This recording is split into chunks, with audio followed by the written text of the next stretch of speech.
Hi guys, I'm Dr. Coulter and I'm sitting here with our beautiful physician assistant, Autumn.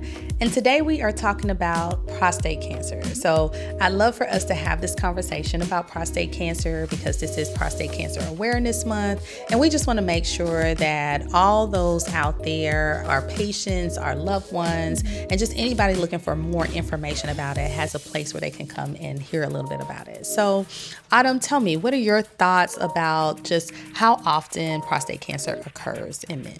So prostate cancer actually happens pretty commonly in men. It happens at least to 1 in every 8 men.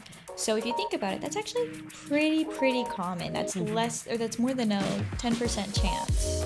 And so it's super prevalent through our communities. And so making sure that you get screened every year is a great idea. Yeah.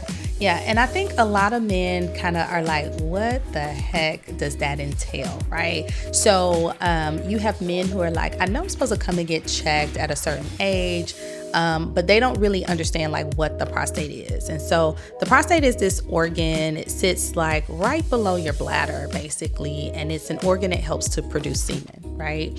But sometimes men can develop cancer in that particular area. And so when men are saying, okay, well, they're saying I got to get my prostate checked, and so like, what does that entail, or what do you guys do? So Autumn, let's educate these guys. What does that entail to just get screened for prostate cancer? Yeah. So I'm going to steal this.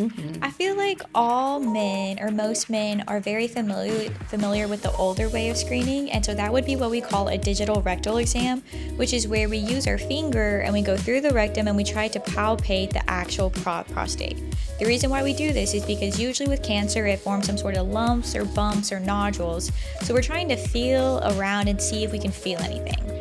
So if you've ever heard that joke about the big 40 or something like that, it's usually an allusion to this exam.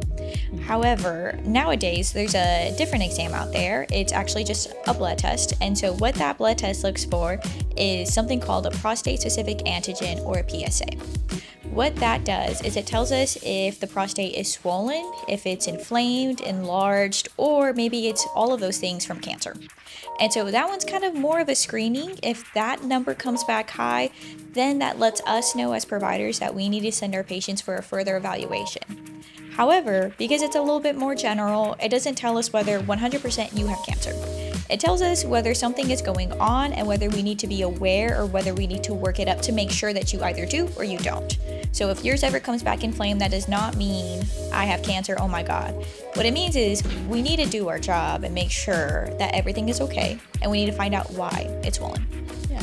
So I know there's a lot of men who, for whatever reason, and I can't even say whatever reason, there's a lot of stigma around getting screened for prostate cancer, right? It's that uncomfortable test that you've heard about. It's, I'm not having a doctor stick anything in my bottom kind of feeling, right? And we get that, right? Because it is very uncomfortable. And even when we look back at statistics, we kind of realize that we're not that great at finding prostate cancer anyway by just doing the exam.